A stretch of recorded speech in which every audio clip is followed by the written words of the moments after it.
It's a big ol' monster smackdown as we're taking a quick peek at Curses and Chaos. Curses and Chaos, gotta make sure you say that chaos instead of and so people know you're not fooling around, is an arcade-style brawler by Tribute Games, and is about beating the ever-loving crap out of monsters. Cursed by some evil wizard king for fighting monsters, you and your mercenary pal are on an epic quest to cure your curse and lay down some impressive levels of smack.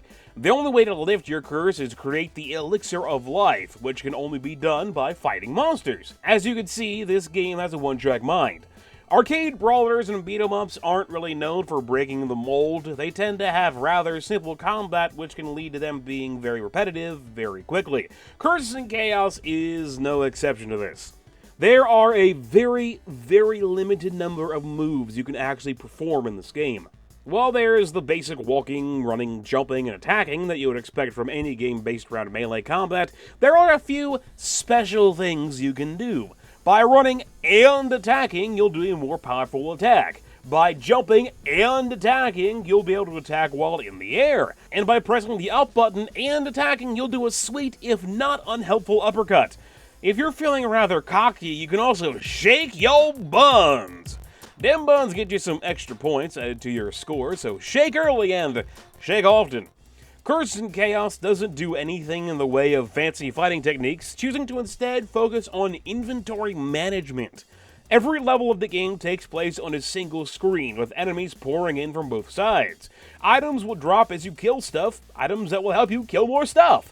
But it's important to keep in mind what items you have and what they do. Each character can only carry one item at a time in their active slot and can save an item for later use by using an adorable owl friend who can fly in and out of battle without drawing any attention to himself. Unlucky little jerk.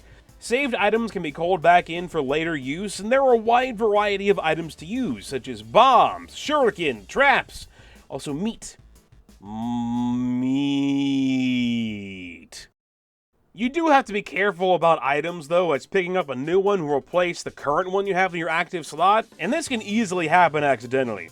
Items are important for more than just killing fools, though. Curses and Chaos has an alchemy system where you can mix different things together to make all new kinds of different things. The cash you gain during levels can be used to buy items at the shop, and then mix those items together and equip them before you go into the next battle. You can only equip one item at a time, and that item takes up your active item slot, so be careful not to use it when you don't want to. There are some specialty items that you can make, such as a Ring of Power and a Ring of Force. The first making the aura of pain that comes out of the end of your fists a little bit larger, the second making your punches go a little bit farther. I never really found either of these to be all that useful, and you end up losing the upgrade if you die. Curses and Chaos has both local and online multiplayer, with a maximum of 2 players, I say 2 players, playing together, meaning there's a total max of 4 items that can be held in players' action slots and save slots at a time. Items and weapons are really the bread and butter of the game, and there are a ton of them, each doing something different and all of them being rather powerful.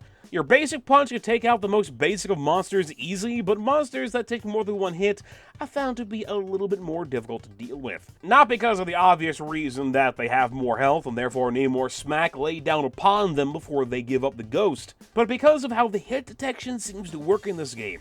From what I gathered, enemies are only hit by the colored circular aura that emits from the limb you decide to smack them with.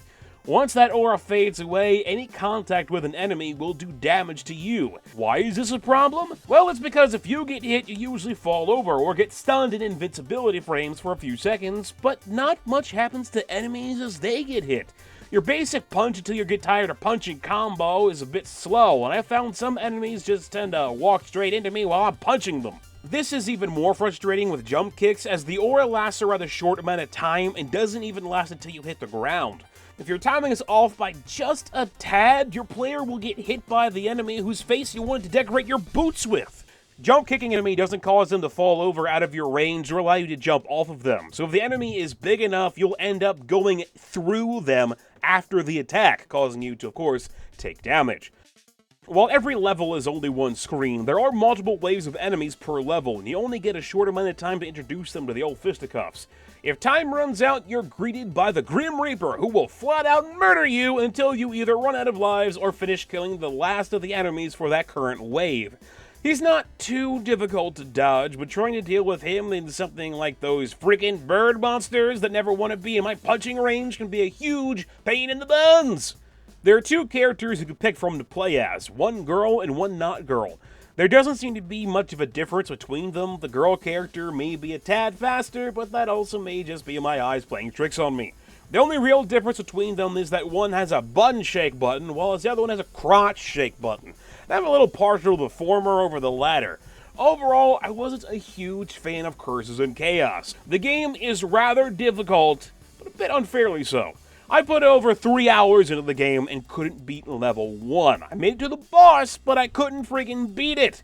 I always found myself taking damage I didn't feel like I should have been taking, and the lack of a combo system to chain some good attacks together makes it difficult to deal with large groups of enemies.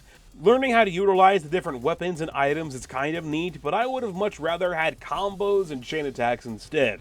There are some things I can't deny that are good about the game. That's its artwork and its soundtrack. Yes, the game is pixelated, but it still looks pretty good, and the pumping soundtrack is exactly what I needed to aid me in the punching and the kicking. The game's also at a pretty decent price at $9.99 on Steam. Well, that's all I got for you guys today. Please let me know what you think about the game or this video in the comment section. I'm Mega Man. I'll talk to you guys later. To play as after beating them in versus mode so you can see how they're designed and how they work. Versus mode removes the live system completely and is all about winning columns over your opponent or ruining your opponent's columns so they score less points.